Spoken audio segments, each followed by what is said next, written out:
What's up, everybody? Metal Dave Glessner here, along with my co-host Jason McMaster, bringing you another episode of the Talk Louder podcast. Today, we are joined by guitarist Paul Lidel. I feel like this show has been long overdue, but the timing is actually pretty good because Paul has a new project to talk about. Paul, of course, is Jason's bandmate in Dangerous Toys. He was previously in Dirty Looks. Gave us the great albums Cool from the Wire and Turn of the Screw. Still is in Dirty Looks. Still is in Dirty Looks and still is in Dangerous Toys. We talk about the reunited or the revamped, I guess, Dirty Looks. We talk about Paul Lidel's Scream Therapy. Some interesting stories that people might not know about. Paul did some time, a little bit of work with Lizzie Borden and an audition that maybe we should make people watch the show and wait for the audition part. Yeah, it's a big name. You have all their records in your record collection. It's somebody that's badass, and movies and books are written about this artist. So yeah. Yeah. If the description doesn't give it away, but yeah, Paul Lidel, long career, great records to his credit, and he's still making them. Again, like I said, the new album is called Paul Lidel's Scream Therapy. Got a new video that just dropped today. By the time you hear this episode, it'll be out 2, 3, 4 weeks. The song is called Run. There's another video for a track called Rabbit Hole. Both the videos are very well done. Run is done by our friends in Penny Rock Productions, and Rabbit Hole is done by a guy named Josh, and I forgot his last name. I'm sorry, Josh, but the animation is just amazing. So go look at those videos. They're really cool, and they're representative of the direction Paul's taking with his new project. Love Paul Lidel. Glad to have him here today on the Talk Louder podcast. Yes.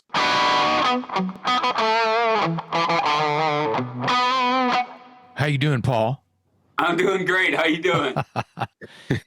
I guess you guys haven't seen each other in, 30 minutes? Right. Actually, that's a pretty good question. Last time I saw Paul was on an airplane.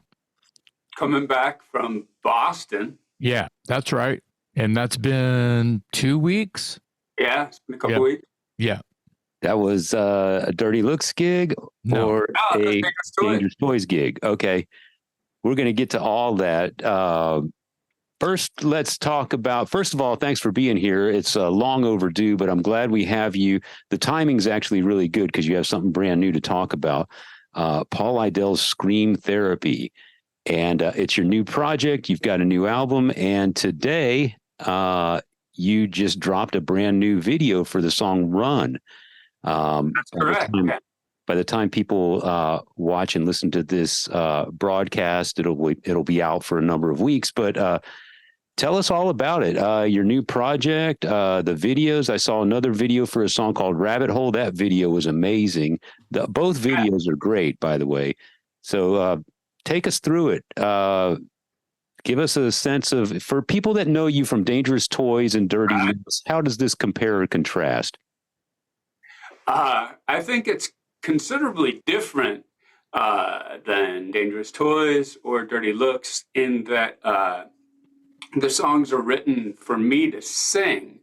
When I wrote them with my voice in mind, which changes the way that the songs go quite a bit.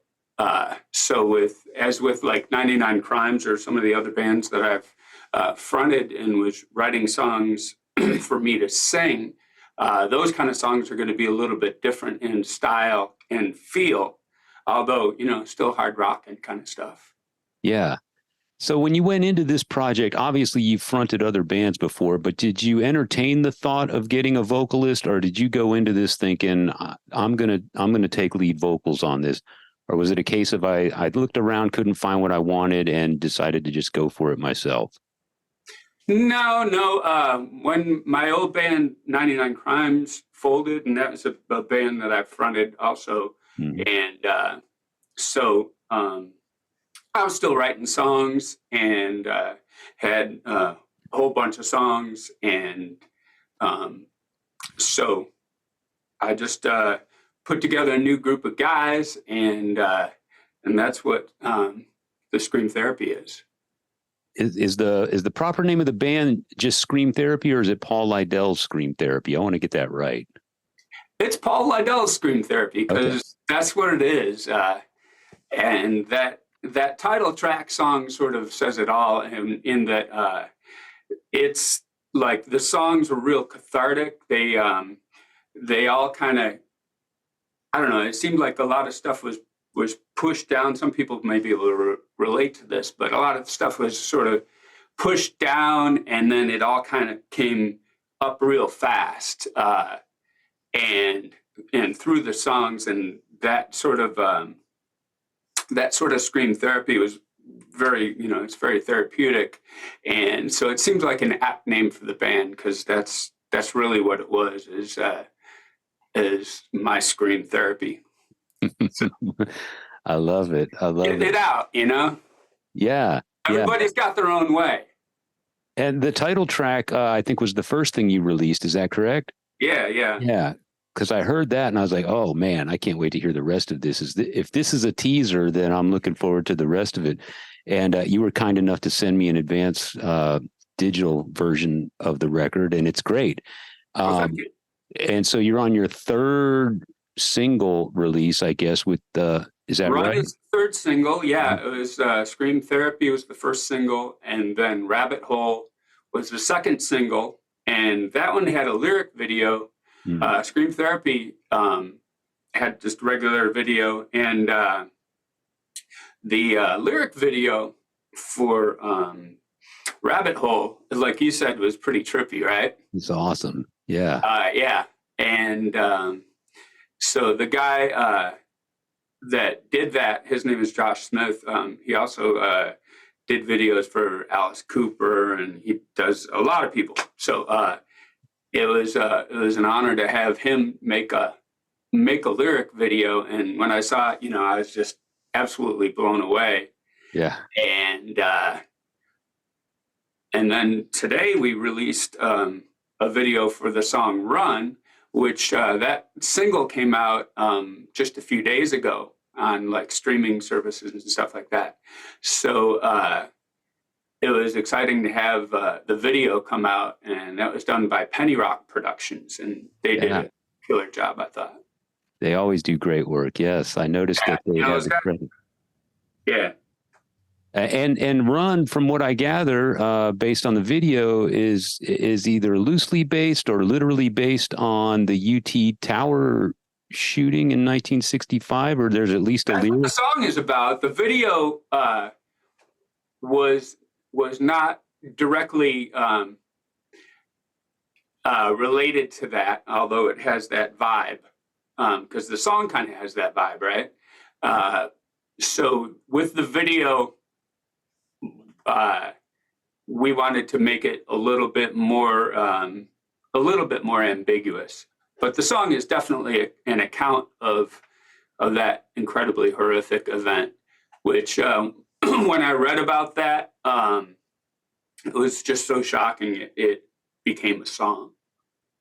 For people that are watching and listening that aren't from Texas and maybe not familiar with the subject matter, we're talking about basically a sniper shooting in 1965 that took place from a tower on the University of Texas campus, and a lot of people were killed, and unfortunately, it's part of Texas lore. But I caught that lyric when I was listening to the song, and I'm from Texas, so of course it made sense to me. It's a good time for me to throw in here and say it's interesting, reading something, or even a news article, or seeing a movie, or whatever. It can be a phrase, and coming up with sometimes a title, or you're thrown back a little bit, and your discovery for your lyric writing process, or coming up with song titles and such like that. Is that what you do often? Do you read a lot? Because I don't really know. I mean, I feel like I'm connected at the hip with Paul, but at the same time, I don't. So I don't really know what Paul's true process is when he's writing songs for himself, right? Yeah. So, I mean, I know what I do, but what do you do? Do you read a lot? Is it you just hear phrases, or what is it for you? Yeah, all of the above. I mean, we both know that the standard way of writing lyrics and melodies and all that consists of starting off with Oh yeah, you know, yeah, and then that you go back and you go, okay, now what will work with that? But in the case of Run, I mean, I had just come across that story, and it was completely shocking, and so it fit the vibe of that music. So that one kind of came across like that. Not all of them do, though. A lot of them are just they come from your subconscious, I think, and lyrics and music both. And so it's really hard to tell exactly where they originate sometimes. I feel like it also might, if I might throw in again, depends on what kind of music it is. Like, I can't see like Michael Stipe from REM going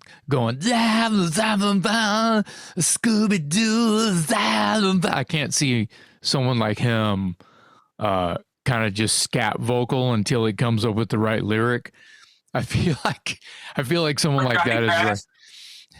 You know, yeah, or even someone else that might not, like Neil Peart.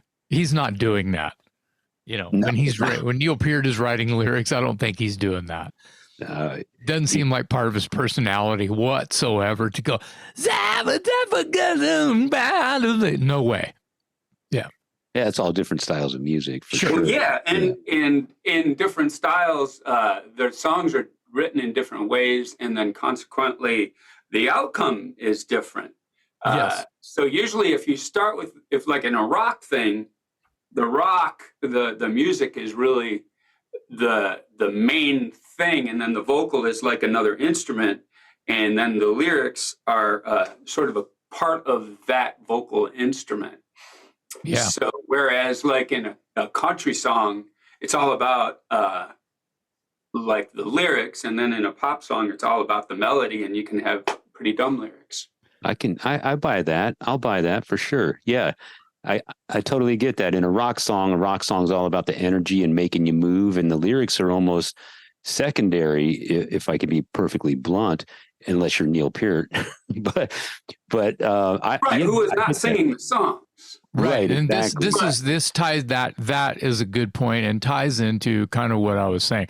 Like, but I enjoy that. Having said that, I enjoy lyrics that I call sound cool lyrics, where you know, holy diver, you've been down too long in the midnight sea. Oh, what's becoming of me? I'm not really sure what that means. I don't think anybody may have been sure what it means. But, you know.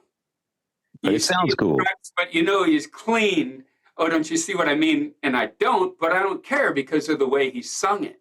Right. That's I'm right. not Dio here. Right. Yeah, that's right. Speaking of lyrics, I pointed out to you when you sent me the album, and I there's a line in one of the songs that I absolutely love, and it's if I get this wrong, correct me, Paul, but it's something like, I smoke like a fish and drink 2 packs a day, or something. Yeah. That song is which is called Stir Crazy. Yeah, is written about the pandemic, and it was written only a few months into it, but right when like the walls were starting to close in, most people felt that way, because you didn't really know, you didn't have any sense of whether this was the end of the world or not, you know? And the lifestyle change was really hard to you know, get around, and I found myself indulging in vices way more than I did when I would have to leave the house. Yeah. So I was smoking like a fish and drinking 2 packs a day. I just love that line. I love that line. So it kind that of, song, I think, again, it I all think a goes with lot the, of people can relate to the stir craziness of, and then because everybody went through it, and so I think everybody can relate to those lyrics in that song. There is a theme going on here. When I first heard, the band's called Scream Therapy, and the title track was called Scream Therapy. But now that we're sitting here discussing it, I can see what you were saying earlier in the conversation. The whole record is sort of like this, everything bubbled to the surface and then boom, it just exploded, and that's your album. Do you think, Dave, do you think Paul needs a hug? I think Paul needs a hug. I think Paul needs a Yes. I remember, telling some of my friends about the album before it was done, and I said, it's a little darker than some of stuff I've written previously, and I needed to assure them that I am okay. Yeah. Well, we're glad you're okay. But yeah, it's. I will give you that it is on the dark side. Yeah. Well, we're grateful you have the gift of music and the talent. Know me as a very happy-go-lucky, kind of carefree dude, and which is true. But I think everybody has the side that they show to the world, and then inside they have all this other stuff that's going on. And so I tried to depict that with the album cover photo. If you see, there's Paul looking at you, and then there's these crazy Pauls on the side, which that wasn't photoshopped, by the way. That was an actual photo. So there's actually 2 more of you. They're just off camera. They're hiding right now. Yeah. Okay. Wow. I didn't know that it was clones. This is the front. Yeah, I know what you mean. It's a cool photo, and it does suit the title of the album and the lyrical content. And we're glad you have the gift of music and the talent for music to exercise your demons that way instead of running down the street naked, setting things on fire. So it's so much more constructive. Yeah, I'll say. And you seem to have a stronghold with this album in the Baltimore area. I keep seeing that it's sort of climbing the charts on a radio station in Baltimore or something like that. Tell us about that. Yeah, and I don't know how to explain that, but it's been a really, really pleasant surprise. Started about 5 weeks ago, I think, when it was in like the top 20, and then next, because they update it every week, and then the next week it was in the top 10 at like number 7, and then it's continued to go up, and as we speak, it sits at number 2. And this radio station is like a well-known and big rock station in Baltimore. So yeah, I'm really excited and not sure exactly how that came to be. Yeah. Well, yeah, don't ask too many questions. I mean, the end result is great. Tell us, you guys, Paul and Jason, recently, the past couple of years, I guess, have revamped Dirty Looks. And you've played a few gigs and you've recorded a live album. Paul, as one of the members of the classic lineup of that band, how did that reunion, I guess, come together, and how did Jason get brought into the fold? And tell us how, where that stands today, because it seems to have gotten some traction. Yeah, we got lots of requests to come together and play those songs, and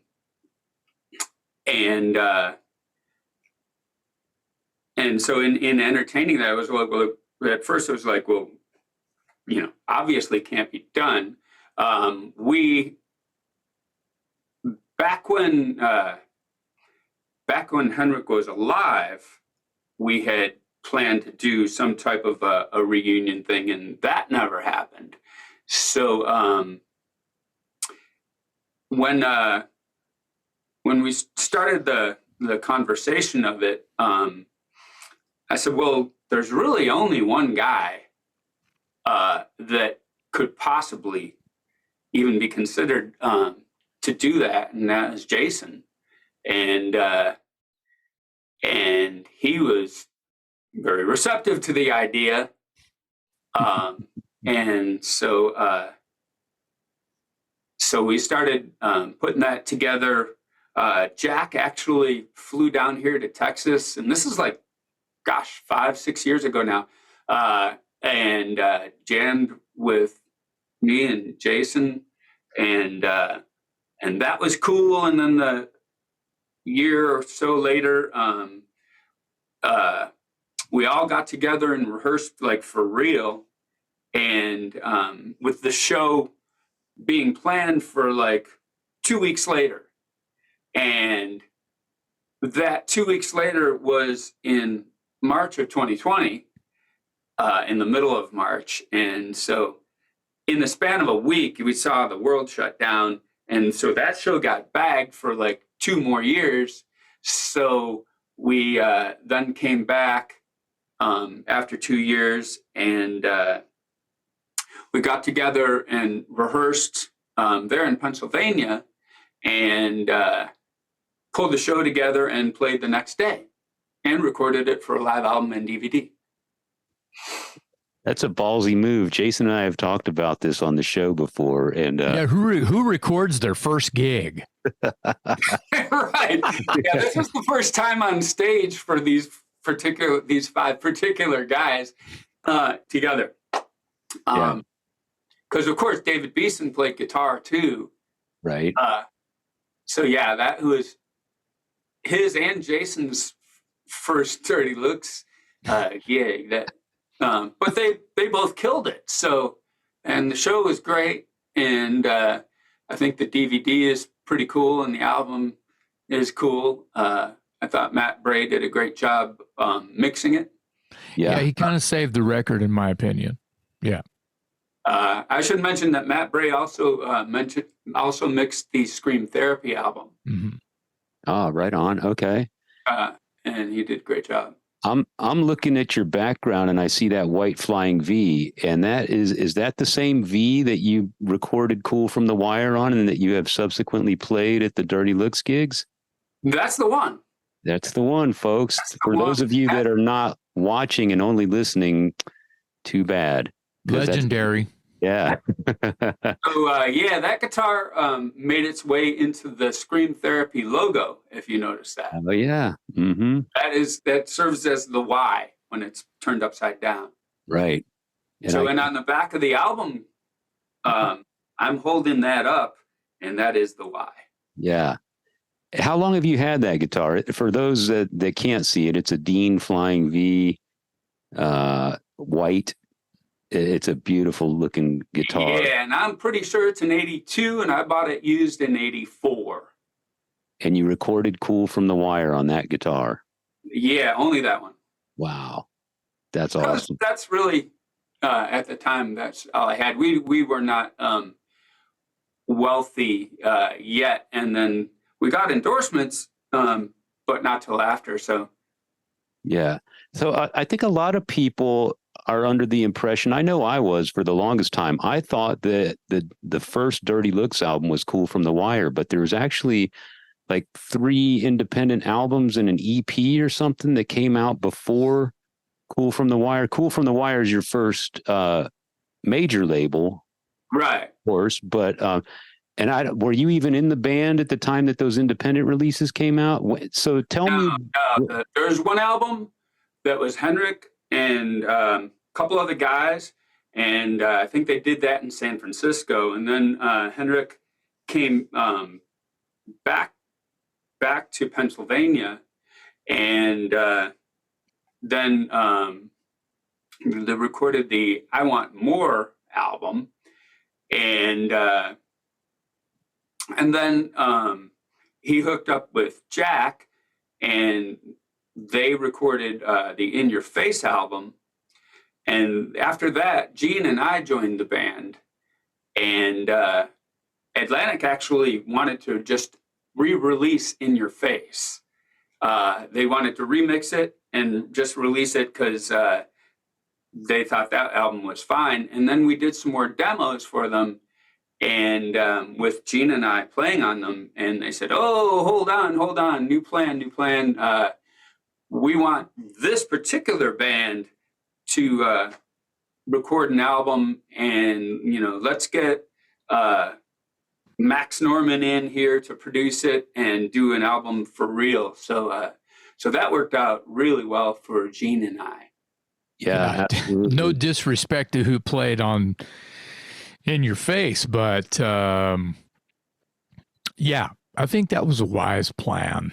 Cool from the Wire's a masterpiece, man. It's one of my favorite records. And you mentioned Max Norman and Jason. I want Jason to chime in here too. So Max Norman produced Cool from the Wire. He also produced the debut Dangerous Toys record. So I wanted to ask each of you, what was your experience working with Max Norman? And for anyone who's not aware, Max did the first two solo Ozzy Osbourne records, Blizzard of Oz and Diary of a Madman. So as well as a million other things too. A million other things. If you've heard this song called, I don't know, Crazy Train, that's then Blizzard of Oz. you know what kind of bullets he's got in his guns. Right. Yeah. So he's known or maybe mostly for Blizzard of Oz and Diary of a Madman. I know he worked with Megadeth and a lot of others. But anyway, a highly decorated, if you will, producer. And he's produced albums by both of your respective bands. So what was it like, Jason, we'll start with you, let you chime in here. What was it like working with Max Norman? And then Paul, actually, let's do it in reverse because Dirty Looks worked with him first. Is that correct? That is correct. Yeah. Okay. So Paul, you tell us about working with Max. And then Dangerous Toys said, we want to sound like that. So Paul, you tell us about your experience working with Max Norman, and then Jason, you compare and contrast your experience with Max Norman. Mm-hmm. Well, first of all, working with Max Norman, since he had recently recorded Randy Rhoads, and so standing next to a guy and recording guitar tracks, standing next to a guy that recorded Randy Rhoads, you're not going to do anything that's going to impress this guy, right? That's brutal honesty right there. But he was really super nice to me, and was real supportive and just a pleasure to record tracks with. When he was working with the band as a whole, he tended to be a little bit more taskmaster-ish and whipping us into shape and things. But when it was just him and I, he really couldn't have been any nicer. Jason, what about so Jason, you guys hear the Cool from the Wire album and you like the sound, so you go looking for Max Norman, is that right? No. How did your... No, it was complete. He was just a name in a bucket. It was, the handful of producers, and we just ended up with him, which of course, when we heard that was the case, we were ecstatic. But the first time I heard Dirty Looks was I was in San Antonio, and of course, 99.5 Kiss, and Joe Anthony's on the radio, little clock radio in the hotel room. It's a famous story. I've told it on stage 100 times, and it's Oh Ruby. Joe says, if you like the, this kind of, if you like dirty rock and roll, if you like AC/DC and Aerosmith and Accept and blah, blah, blah, you're going to love this. This is called Oh Ruby, and it kicks in, and I'm like, holy, and I'm turning around to my guys going, are y'all hearing this? And we were getting ready to go do a gig, but That was the first, at that point, I didn't know what a Paul Lidel was. Right. Now I know what a Paul Lidel is. Or a Dirty Looks, right? Yeah. A Henrik Ostergaard, whatever. How about when I met you, Jason? Speaking of that. Well, that hadn't happened yet at this point. So I hear that song and we go do our gig, and then, just a few months later, we got the Toys got signed and got a record deal and had to pick a producer, and the label had a few people, and hey, I think we're going to go with Max Norman, and management was probably more in on the decision for that one either way. And that's okay. But working with Max was, to your question, Dave, he worked me, I feel, pretty hard. He would have me like sing things over and over and over and over and over and over and over, and then he'd say, do it again. But it was just kind of the way that he was kind of, wanted to get the best out of me. Mm-hmm. We were doing 14-hour days in the studio, and that's just not healthy. It's not. You're going to what are you going to do tomorrow? You're going to be burnt.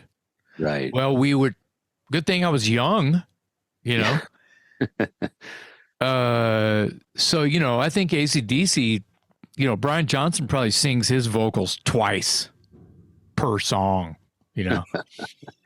So the point is, he was just, we were green, and it was still a thing. And we were excited because, Max had done all of our favorite records, produced all of our favorite records.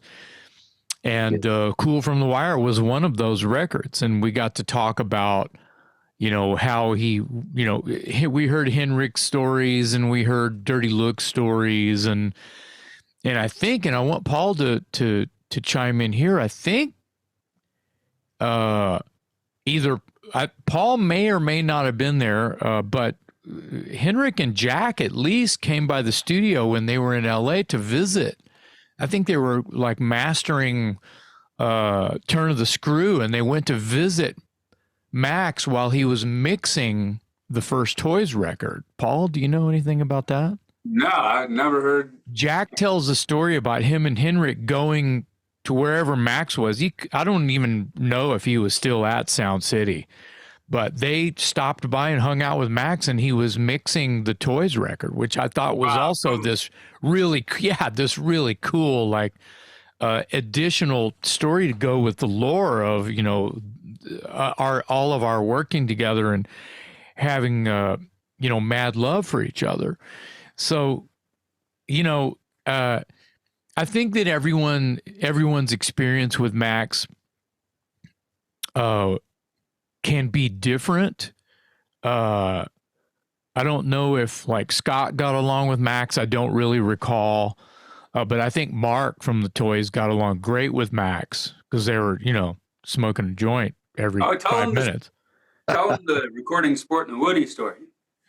Right. So we couldn't get a take, for whatever reason. It was, I wasn't cutting vocals yet. We were just trying to get drum tracks, right? It was early in the sessions, and so we were just trying to get basic tracks, getting drum tracks, and then fix the bass, and then add other stuff later. And we played it over and over and over. It's not a hard song, but for some reason, Max, here we go again. Max, Jason, sing it again, sing it again, sing it again. Okay, do it one more time. Okay, 50 more times. Same thing with Mark too. And we just couldn't get it. So he's like, man, this is not happening. Let's take a break. So we went down the street to the titty bar, and all of us got a little buzz on.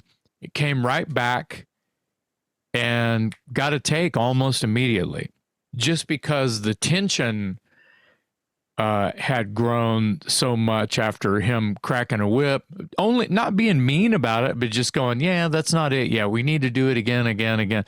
So we just took. Yeah, go ahead. Did he tell you, okay, that's it for the day, so let's go to the titty bar and have some fun, and then when you were there, turn around and go, okay, then now let's go back to the studio? The old Or was it like, let's take a break and go to the titty bar and have a few drinks and then try it? Yeah, I don't remember him going, we're done for the day. I don't remember that ever coming out of his mouth. Oh, by the way, I have to say about Max Norman, hardest working guy that I think I've ever met, ever. He was nonstop working. So he recorded us during the day, and somehow he recorded the Fates Warning album, I want to say No Exit, at night. And I don't know when he slept. Wow. And he did this for a month. He recorded both albums at the same time, with focus, and I don't know how he did it. Wow. But he never seemed tired. No, and it seemed, I seem to recall showing up to the studio not early. I wouldn't say we were late and, you know, Max was mad at us at any point, but it would be, you know, between breakfast and lunch, or maybe, you know, noon or 1 o'clock or something like that sometimes, especially when we'd just been there all night, you know. And he would be already working. And he was also the first, and this would have been, you know, 88, right? So he's got a computer, and it's like, it's 1988, and he's got a DOS system computer, and he's working on tracks, and he's tuning stuff and bending notes and taking a wave file of a drum or a snare and like cracking it up and moving, you know. He was a mad technician of sound, using, you know, wave files and primitive, probably super primitive editing tools that I don't even know where you would even look up what he was using back then to create or manipulate sound. But he would tune vocal. He tuned a couple of my vocals, you know, not entire songs, but there would be one part where he would want it to sit in with a note the guitar was playing a little better or something. He was the first person that would ever never not let me know that I was singing sharp. He in recording Turn of the Screw, he had a sampler which I had never seen before, and that's why the beginning of Turn of the Screw, he's like, yeah, look, you turn of the screw. That's just the sampler just going ticka ticka ticka. So it's like, oh, that sounds pretty cool. Let's do that. I think he used that same sampler to create that backwards snare effect and recreate a couple of Mark's cymbals. Like on Outlaw, there's a ka-ka, you know. Right. And Mark doesn't play that. He played it like one time in the song, and then Max was like, well, you didn't play it. That's a great take. We're going to use it, but I'm going to put that ghost of that ka-ka throughout the song. So that same sampler, I think he used quite a bit. Now, we recorded Cool from the Wire before Dangerous Toys recorded. Yes. I think like a year before. Yes. And when we did Cool from the Wire, he didn't have any of that stuff. And to do edits he would cut the tape, like right. physically cut the tape and then splice it back together with, you know. I'm sorry, what was that word? Splice? Splice. Splice. Right. Yeah, so cut. Here's our lives. He didn't say edit. He said splice. On these big rolls of tape. And I see him just cutting them and whipping them together and cutting out parts. And he would do it real fast. Yeah. And you listen back and you don't hear it. But I thought that was remarkable. But and then so this other new technology, like the sampler and all that, was only like another year later. Mm-hmm. So I saw something, there's something bouncing around on social media right now where people are debating the meaning of Cool from the Wire. And I've always been curious myself. So I assume that's a Henrik line, but Paul, do you have any insight as to what that means? I have insight as to what that means, but I only gained that insight like a year ago. It's been a well-kept secret for many, many years then. What is it? Yes. And so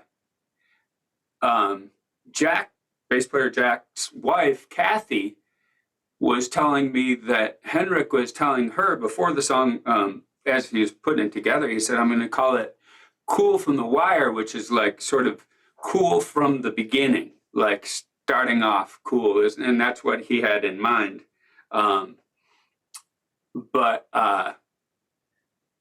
Yeah, I always thought it was probably taken from a Humana Shumana, because Henrik would get a lot of lyrics like a lot of rock lyricists do. It's like, oh yeah, here's what I just said, Yeah. Steven Tyler.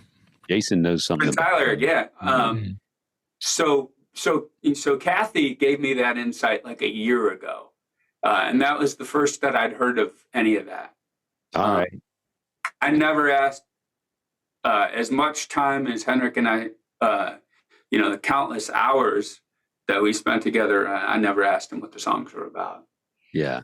You were going to tell a story earlier, Paul, about when you met Jason or how and when. So tell us about that. Yeah. So I should start off with how I found out about Dangerous Toys. Okay. And that was at a radio station. They let me fill up a box with just all the different cassettes that they had, and for stuff to listen to on the road. Because you're sitting we were in a van, and so you just sit there and listen. So I was going through the box and listened to a little bit of, and I didn't like that, and I didn't like that, and then I got to Dangerous Toys, and I was like, oh, I really like that. And I ended up listening to it a lot. And then when we, on tour, when we played in Austin, our road manager said, who wants to go to see Dangerous Toys? They're playing right nearby here, and we can be back in time for the show. And I'm like, Dangerous Toys, I love them. So we went and saw them at the Opera House. And I ended up backstage, and I ran into Jason. I remember what he said. He goes, "You're Paul from from Dirty Looks." No, he said, "You're Paul Lidel from Dirty Looks." And when I'm a fan, I know your first and last name and your birthday. And wow, you're Jason. So anyway, so. There was that. There was the meeting, and then sometime later, another tour, and we were again in Austin, and I had my tour manager contact. I'm like, Dangerous Toys is from here. Let's see if we can get together. So our tour manager contacted their manager, and phone numbers were exchanged. And we made a plan to all meet together at the back room. And we were finally going to get to hang out. And so all the Toys guys all came together at the back room, which I came to find out that was sort of a rare thing for everybody to get together on a non-gig oriented thing. And but Henrik and I were late. And by the time we had gotten there, they had all gone home. But I still had Jason's phone number, and we stayed in contact for years after that. So you joined Dangerous Toys at. So let me get this. Well, you guys tell me. Is it during the Hellacious Acres tour? No. When did Paul join? So Paul will chime in here. You were with Dirty Looks up until what some people might say the end of a certain era of the band. 93. 93. The end of 93, right. Yeah. And that was on the last leg of, you had commitments. You were finishing up Five Easy Pieces. Yeah, Five Easy Pieces tour.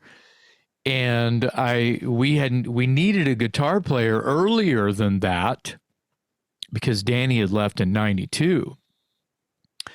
But because of your commitments, you were unavailable, and that. Boy, did I ever hate saying no. Well, I always wanted to say yes so bad. This is like, here's a chance, here's an opportunity to join your favorite band. But I since that Five Easy Pieces album had just come out, and the tour was all lined up and everything, and for me to just tell everybody, see, I'm going to Texas, didn't feel right morally. Situational type of a thing, right? And we understood that. The interesting thing is I hate auditioning people because, you get your heart set on the person who is a perfect. Paul Lidel didn't audition. He just, hey, yeah, cool. Show up at my house. Let's start working on the set. Go make a record. Go on tour. It's pretty much what happened. Though I didn't see it that way at all. Yeah, I thought I came to Texas to audition for Dangerous Toys. No, you just came in, and we were like, "Welcome home." But I felt very at home, both musically and with all the people. I felt like I had known you guys for a long time. Yeah. When I first got here, made me feel really welcome, and I'm always grateful for that. Oh, it's awesome. But a brief mention of Kevin Fowler, because we did audition a bunch of people, and I felt bad. These people were coming from all over the place, and the whole time, most of us, me, was pining for Paul. Yeah. I was pining for Paul. I was heartbroken. I was just waiting. It's like a bad rom-com, just wishing, I wish Paul was here. What, another guitar player? Oh, no, I wish Paul was here. And we got Kevin in the band, and he was a bro and everything, and that was great. And I don't know if we felt like he was a good fit or not, but since we knew him and he was fun and he was funny and he could write good songs, it was kind of a Band-Aid. You know what I mean? Yeah. The interesting thing is like I said, it's kind of his history now, and we've already talked about it. I can't imagine the band with anybody else at this point. Yeah. Paul, to me, is considered, part of the classic lineup, and really wasn't even on a record until what, Artist? Well, it was 94. Which is Pissed. Yeah. Pissed, right. So oh my God. January 1st or New Year's Eve. No, it was January 1st, I believe, you knocked on my door. I did, yeah. Yeah. Pissed, by the way, I just want to say, is my favorite Dangerous Toys record. And it's a good one. It's such a shame that it didn't have the reach of a major label. I understand why those things happen, but it was 94. Yeah, it was 94. It was 94. That right. was the first strike against it. Yeah. And the whole climate was starting to shift. Yeah. And then, by the time we got to Artist, the climate had shifted to the point where there was nothing you could really do that was going to be accepted. So let me ask you this, Paul. so I've obviously got my timetable all screwed up, but you join in time to do Pissed, and Dangerous Toys is one of your favorite bands, and Pissed is very much sort of in the style of the previous two Dangerous Toys albums. And then the artist is something different. So you come to Texas to join one of your favorite bands, and all of a sudden the major label deal is gone. And then the next album is sort of a shift in stylistic sound. Yeah. So what are you thinking? Are you like, oh my God, what have I done? Or was not at all. That thought didn't cross my mind. I was all about it. It was like, it was stated, okay, we can do anything we want. There are no rules. You can do anything you want, but you can't write anything that sounded anything like what we've done in the past. And it was like, wow, that is so liberating. So yeah, I was excited, and I think everybody in the band was excited to just blaze new trails. Yeah. I think it was I don't think it was a rule that we gave ourselves that we had carte blanche just to kind of write a song. I think that it was a personal sort of like fortune, like a fortune cookie. You know what I mean? Like, let's just write songs, period. Let's just write songs. Let's don't have a map or let's don't have a way or a sound that it has to fit in. Let's let it be open range and let it, I mean, I thought it was a great idea because it really opened up like Scott's, head on how to write a song on a guitar, you know. And I think that Share the Kill is one of the greatest Dangerous Toys songs ever written. And it's got this weird toggle switch vibe, which you hear that once in a while, and it's kind of a tappy, it's sorcery, it's Guitar Hero sorcery.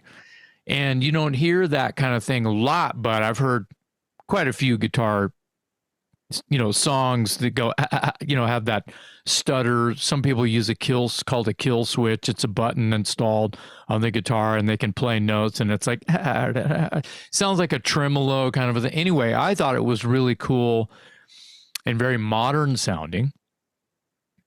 There are some distorted vocals. I was totally cool with changing the way that I sang. I was totally, I feel like the songs that we wrote for that record were calling us to write them. If that sounds dumb, right?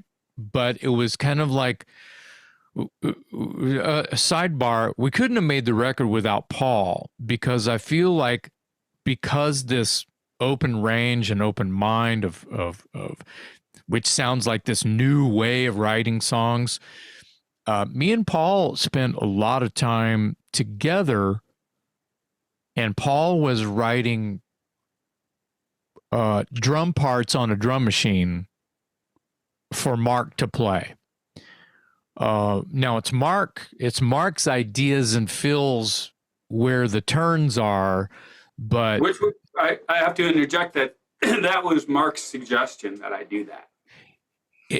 And I once again, that makes me compliment Mark on okay, I'm going to crack my head open and just not think, because Mark's been around a while. It was probably really weird for him to write a record, to make a record with his band by not being there all the time, going, what are the drums are going to do? Where's my drums? Let's do the drums, And I have to hold that thought. Come in. And I just wanted to interject that Mark laid his drum tracks down for a lot of those songs, like one after the other, first take. Yeah. Yeah, he kind of killed it. Yeah. But the process that we had, I think, was new. And the hell, I feel like almost the way the first Broken Teeth record was written kind of the same way when you sort of think about it, a little bit, maybe. But anyway, me and Paul spent a lot of time together on South Lamar putting ideas together and making. I think Scott would write with a 4-track and a drum machine at his house and drop off cassettes on my front porch. And that's kind of what the artist ended up being. One of my favorite moments in songwriting and times that I've shared with Paul and putting music together, I have to underline that and be sincere and say that. There's some songs on the record that I'm just like, whoa. Pissed as well. Paul didn't write any of Pissed, but we couldn't have made that record without Paul, just with vibes, and there was no Band-Aid anymore. You know what I mean? We were complete, and he was the perfect fit. And we made what about the first gig? What about the first gig you played? So you move all the way from the East Coast, and then where was your first gig with the Toys? It was in Houston at Hurricane, right? What was it? I want to say, yeah. And then the second one was in Orange County in California. And this was after the record was out? We didn't play any shows until after we made the record? No, we played 2 shows before we recorded the album. Okay. All right. We played, because we played Hurricane. Hurricane Alley? Huh? Hurricane Alley, yeah. In Houston. And like the next week, I think we played someplace in Orange County. Yeah. Yep. And then the following week, we flew right back there because I remember seeing the bridges and stuff that had been crumpled from the earthquake. That's right. And then we were back there in time to be there for some of the aftershocks that still messed up the studio. Yeah, wow. That would have been spring. That was March of '94. Yeah. So David, we were busy. He gets to my front door at January 1st. By mid-March, we're in the studio in Van Nuys or in the valley somewhere. Paul, coming from Dirty Looks, where you're the sole guitar player, and stepping into Dangerous Toys, where Henrik plays guitar. Oh, that's right. Henrik does play guitar, rhythm. Yeah, okay. He played some solos, man. Henrik played some solos. Yeah. Henrik played, and on the albums, Henrik and I divided the solos, and then for the live shows, a lot of times he would just say, "Okay, you go ahead and take it." Okay. But yeah, a lot of that lead playing was his. So I guess what I'm getting at is you step into Dangerous Toys with Scott, and Scott's obviously a very accomplished guitar player and a hell of a solo player, but so are you. So how do you guys find the chemistry as far as the give and take now that you're part of this duo of really killer lead guitar players? Well, when I first got to Texas, it was a blast to just trade licks with Scott, and it was really this cool thing because Henrik and I Henrik wasn't a guitar geek like me, but Scott is, and so we were totally geeking, and it was just this like, wow, this is going to be really fun. So it's always been fun, and usually Scott will say like, okay, well, why don't you take this one and I'll take this one, and then maybe we'll play a harmony here or something. Yeah. Okay. Yeah, I forgot Henrik. I always associate Henrik, to me, is the voice is so standoutish that I just always focus on his voice. But I forgot that he plays guitar. And then I always assumed, I guess, that he was a rhythm guitar player. But Henrik was fucking good on guitar, dude. Yeah. Yeah, and he played in a different style than me. Yeah. That's what I was kind of getting at with with Scott, I see you and Scott as being more, you know, almost on the same level. You know, you've got your nuances that make you different or whatever, but now you're stepping into a band with a dude who's like a total ripper.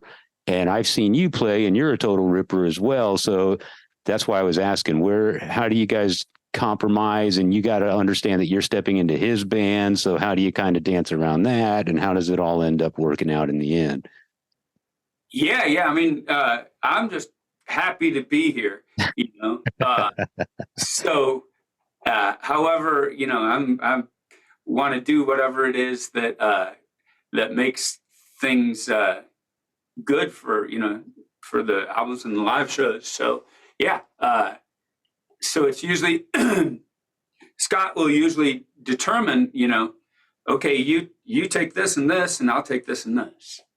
You got to give, you know, you got to. I don't think we've ever had any sort of a discussion. Yeah, I'm sorry to interrupt, but it was kind of a thing where, and I'm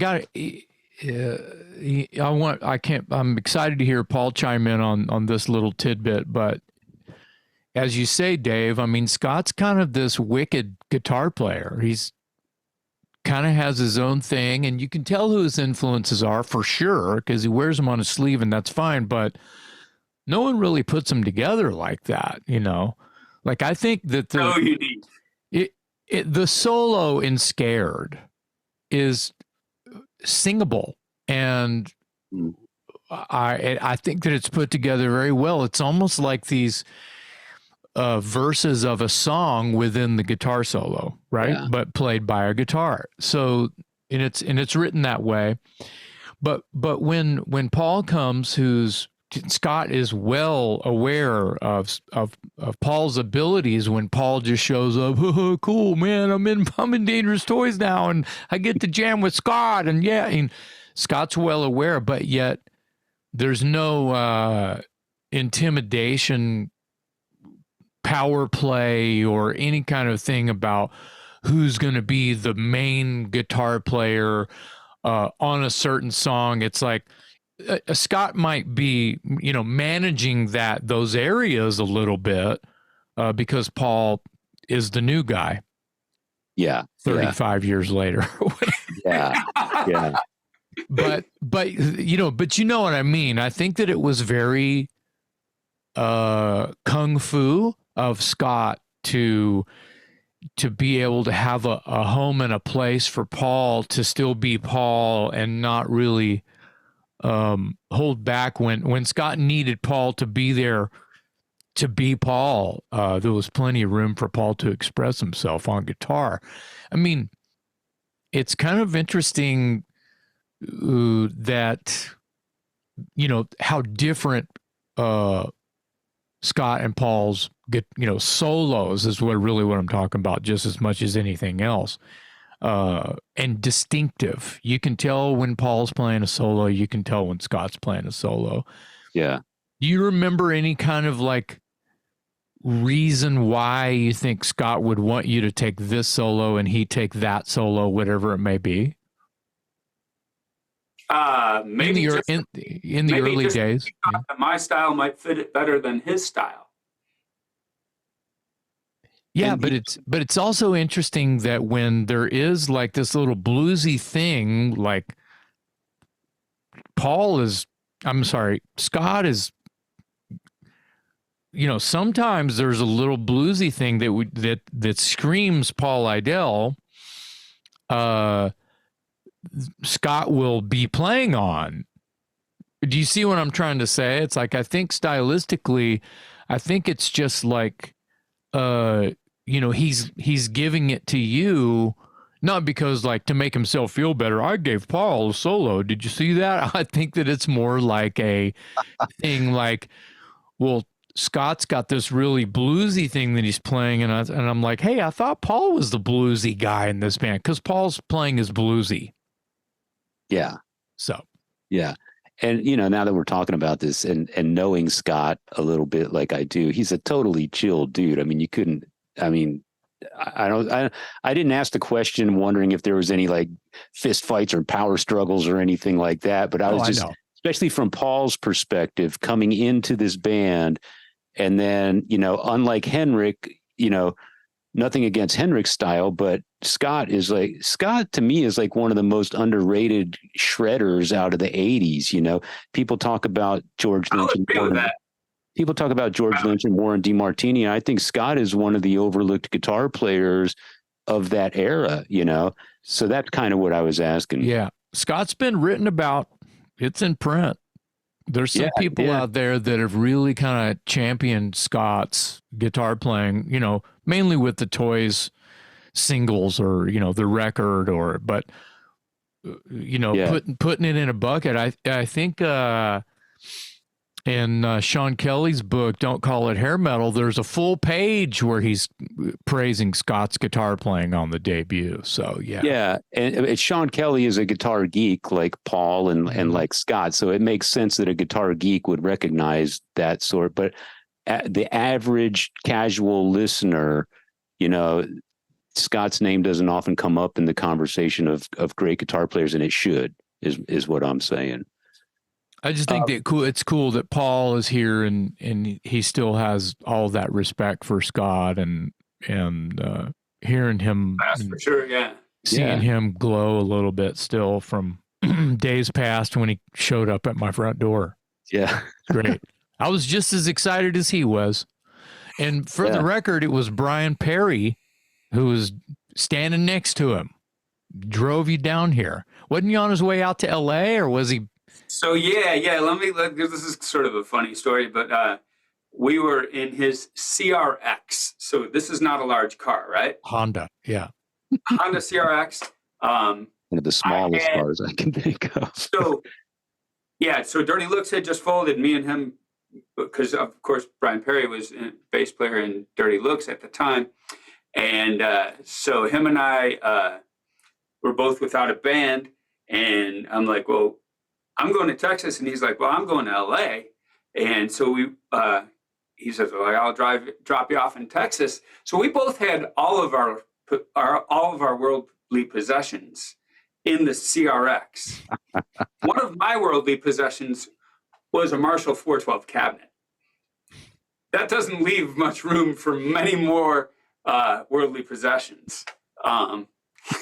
Because I really didn't have them. Wait, isn't that 412 cabinet right there by your right elbow? I don't remember if that's this one or not. It could be. Yeah. I think that, that may be.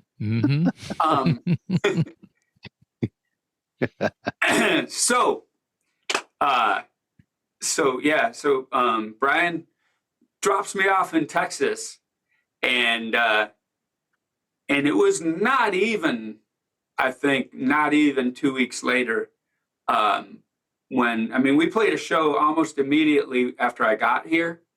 That was the Orange County one, and then we played, I feel like it was 2 weeks after I got here, and I called up Brian and I said, man, we're playing in Orange County. I will see you there. And he's like, no, you won't, because I'm already on the road with Jakey Lee. Oh. He had already left he had gotten that gig that fast, and they had rehearsed and they were already on tour. Wow. So what band is this? That's how fast he bounced from LA to back on the road. What band was this with Jake? What do they call it? The Jakey Lee Band? What was that band called? It had the singer of World War III. Mandy Lyon. Mandy Lyon was the singer, and if it wasn't the Jakey Lee Band, I don't remember what it was called. Mm-hmm. It was kind of industrial, though. Mm. Okay. It's totally different than Oz. So you missed your buddy. You end up in California. He's already on the road. So he's already on tour. I didn't get to see him again until his tour landed him in Austin, and that was a good 6-8 months later, I think. Tell us a little bit. I don't think a lot of people know about your time working with Lizzie Borden. Oh yeah, Lizzie is awesome. When is this, and what are you doing, and what was your role? Well, I played on his demos and helped out in the studio a little bit. And we actually played one show together, and the band was not called Lizzie Borden, though. It was under an assumed name, and it was like this sort of a secret show kind of thing. And the band was called the Crash Street Kids. Oh. And we started the song off with Lizzie in a trash can. We started the gig off with Lizzie in a trash can, right? Love this. Fitting the name. And so I was standing on top of the trash can, and the idea was I would jump dramatically off of the trash can, and Lizzie would spring up from the inside. And so Lizzie's in there with his wireless microphone, and it's a metal trash can. So there's all this weird static, going on. And so I wasn't going to start the song until we got this figured out, right? And I hear Lizzie pounding on the trash can on the lid going, "Start the song." Okay. And then, of course, I jumped off and he jumped out. And it was all. So that was, I don't know if there's footage of that. There was footage somewhere. Brian had it in his car that got broken into, and they took it. But I don't know if there's any video record of that particular show, but it was really cool. When was this? What year? Yeah. What demos are you playing on? What year is this? What album does this precede or follow? This was Master of Disguise. Oh, okay. It would have been in like 88. So you're doing demos for Master of Disguise, played a show under an assumed name. Why did you not end up in the band? Well, I was on hiatus from Dirty Looks, and they well, just to understand, Dirty Looks has a very extremely high turnover rate, right? Mm-hmm. So so I was excused and then asked to come back. Okay. So this is an interim thing. So when I was excused, I went to LA and did all kinds of things. One of which was Lizzie Borden. Wow. You also I have to add to that Lizzie was totally cool about me going back to Dirty Looks. He couldn't have been any nicer about it, and I felt really bad. Got along with all the guys great, and regretted having to go, but I felt like that was the right thing to do. Yeah. Have you ever done anything else like that we don't know about, like done session work for other artists that we're familiar with, or auditioned for a bigger band that we've heard of, but it didn't work out? Mm-hmm. Is there any skeletons in Paul Lidel's closet as far as gigs that came close but not quite? Mm-hmm. Oh, it's not a skeleton at all. It's actually one of the highlights of my existence on the planet was auditioning for Ronnie James Dio. Oh, I don't even know this story. You must tell. So Ronnie James Dio, Claude Schnell on keys, Vinny Appice on drums, Jimmy Bain on bass, and me on guitar. Here you go. I did not know this about you, sir. And so one of the coolest moments of my existence was when Ronnie James Dio, I said, should I play, because I had learned the Vivian Campbell solos. I said, should I play the Vivian Campbell solos, or do you want me to just, play what I would play? And he said, I'd rather hear Paul Lidel play than Vivian Campbell any day. Which, hearing that from Ronnie James Dio, and just to know that he knew my last name, thought was really cool. And those guys were so nice and just really wonderful. And I was bummed I didn't get the gig. Not only because it was freaking, Yeah. but also because they were just so nice. And he and I are both from upstate New York, and we had a lot in common in terms of some of the clubs that we had played at early on. And he was talking about the Elf days, and just it was a great experience. What year is this? Except, with the exception of waiting in the waiting room for the audition. Because I'm sitting there in the waiting room and I hear the absolute most incredible guitar playing that I'd ever heard coming really, really loud, just unbelievable shredding. And there's another guy in the waiting room, and he saw the expression on my face. He saw my face just melting, going, I'm just going to go home. And he goes, dude, don't worry. That's Paul Gilbert. Mr. Big is rehearsing next door. I'm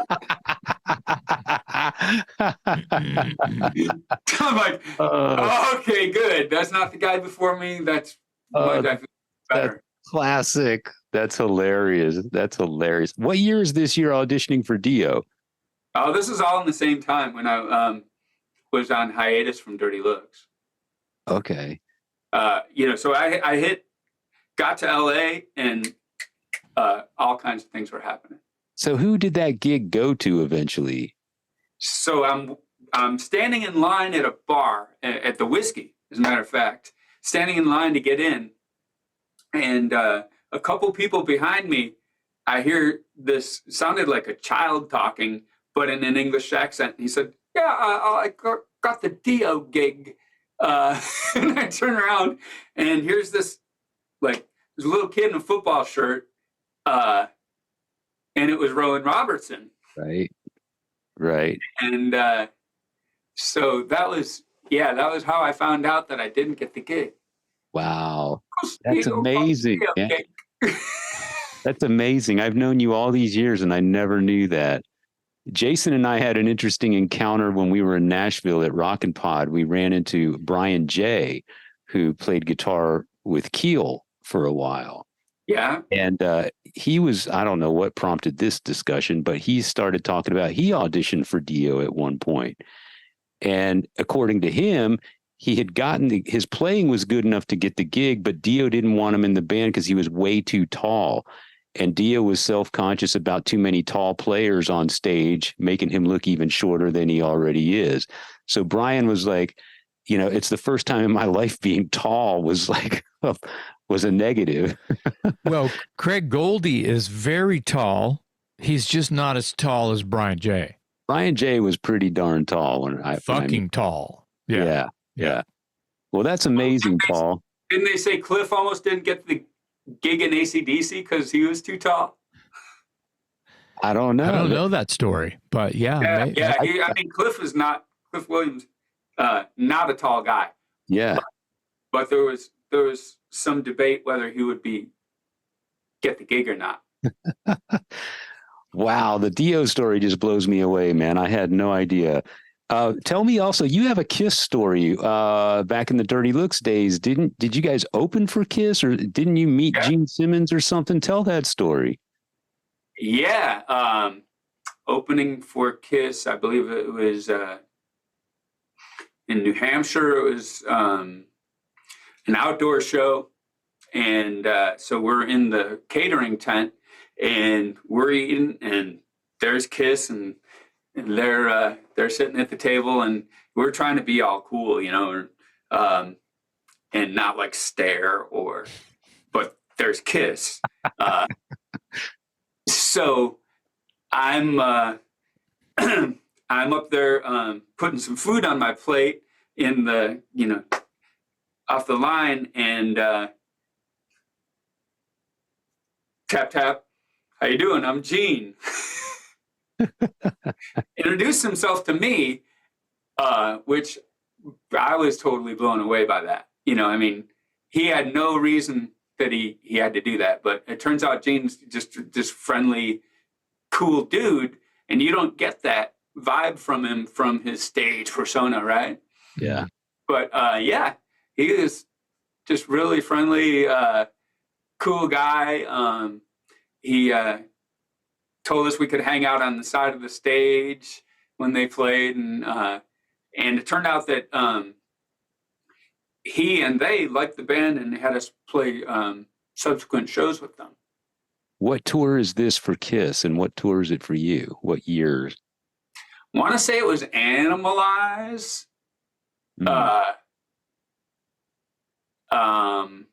And for us, I think it was Turn of the. I mean, no, I think it was Cool from the Wire. Wow. That's amazing, man. I knew that story and I knew the Lizzie Borden, but I didn't know the Dio. But I wanted to pull all of that out of you because I know our listeners and viewers probably don't know some of that stuff about you. We all know. Gene Simmons, I was watching their sound check from way up high in the balcony, right? And felt something hit me in the chest. And I mean, they were a long ways down. And Gene looks up and goes, and he had hit me in the chest with a pick. He has got dead aim. Wow. He had done it before, evidently. How many shows did you play with Kiss? We played 2 shows in New York City with them. And so a total of 3. Were you direct support? Yeah. Wow. I think we were the only bands. I think it was just us and Kiss, which in New York City is not really, you don't want to be the opening. We played 2 nights. Yeah. And the first night, the audience didn't want to know about any opening act. Mm-hmm. They just wanted to see Kiss. So, during the songs, they were like flipping us off and stuff like that, and being aggro. So we started doing the same to them. And I remember Gene jumping up on his rack thing and mooning the audience. But by the end of our set, we had somehow won their respect, and they were cool at the end of the set and supportive and all into it. But it didn't start off that way at all. And then the next night, from the very beginning, they were into it. So that was cool. Nice. Won them over. When did you get your first guitar? What got you hooked on rock and roll? First guitar. Well,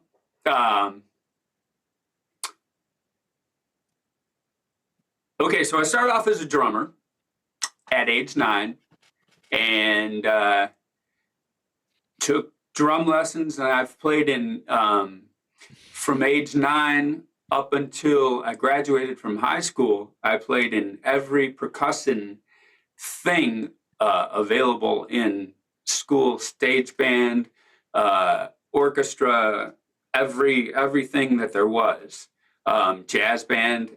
And I also played in a bunch of local bands of different styles. I played in like sort of the biggest local rock band. And then I played in a working jazz band where we just like play straight up jazz. And then one of them was a Southern rock band. And the Southern rock band and some of the other bands, I would have the guitar players in the band show me how to play guitar. Mm-hmm. So is this in Rochester? This is in Rochester, yeah. Okay. And so my first electric guitar I got when I was 10 years old. I bought it at a sidewalk sale for $10. And it was not meant for me. It was actually meant for my friend who I was going to get it from for his birthday. And I started playing it. And he got a different gift for his birthday. And I kept the guitar.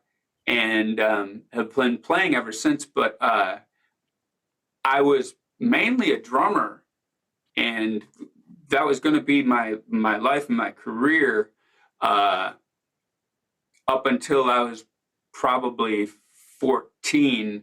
And then the guitar, then I got more and more interested in guitar and writing songs. And at age 16, I had broke my ankle skydiving. And so I couldn't transport my drums back and forth to rehearsal, and the drums were staying at rehearsal at somebody else's house, which left me at home with the guitar. And I started playing just many, many hours a day, still considering myself a drummer. And then for a while, played drums in some bands and guitar in others. And then one day I was over at a friend's house, and he had gotten a new amp. And I was like, wow, I really like your amp. And he said, I'll trade you for your drum set. And I said, okay. And I became a guitar player gave up the drums at that point without even thinking about it. But the passion at that point was extreme. And at that point, I was playing guitar like absolutely nonstop. I would wake up and practice. I would practice during all my free periods at school. The guitar went on the bus. Guitar went home with me. I'd practice till it was time for my band to rehearse, and I would practice after it was done. And I was it was kind of an obsession, and it's kind of gone on more or less to this day. Yeah. Wow, a sky. Well, that's how you get good. Yeah. So back to screen Paul's therapy. good. So yeah. And we have a skydiving accident to thank for that. So take us back to Scream Therapy real quick. Where can people buy the album, and what are your plans for the band? I know touring these days is just, almost unfeasible, but do you have any plans as far as regional shows, or maybe you do have some long-term plans? I don't know. Where are you taking this? Well, like you said, yeah, it's tricky to jump on a tour bus and go do things because first of all, a brand new band, there's no money, and but we're enthusiastic about playing live, and we do have a show coming up at Come and Take It Live on December 29th, and that will be Rock Holidays also on that bill, and Saucer and Texas Microphone Massacre. And that's all on December 29th. And we're in the process of putting together new shows and all that. We've, to this point, the band has played live. We played in Houston, and so we have a video coming out for the song Rabbit Hole, another one, and that will be a the live shot video. So right. The video from that song, that video will be from that show. So we're excited about getting the live thing going and getting out there as much as we can. Right on. Paul Lidel's Scream Therapy, people. You can get it now. Look for it. There's videos on YouTube. He's got some gigs coming up. ParisRecords.com, by the way. ParisRecords.com. PERRIS. Or easier, you can just search Paul Lidel on Amazon and it'll come right up. Awesome. Well, man, we always wish you success with everything you do. Your track record is stellar. I'm a big fan of everything you've done, and I'm happy to see you branching out into yet another project. It's great to see you on lead vocals. The album sounds great. Paul Lidel, Scream Therapy. The videos look great. So congratulations on everything. And we'll catch you at a live show and hope to see you real soon in person. Yeah. Yeah, I really appreciate you. This has been an interview that I've looked forward to for a long time. So I really, really appreciate you guys having me on the show. I hope we didn't let you down. No. I'm a bit biased, but of course, it's when it comes to the topic of Mr. Lidel. But yeah, thanks for being with us today, Paul. Love you like a brother. Yeah, Back at you. absolutely.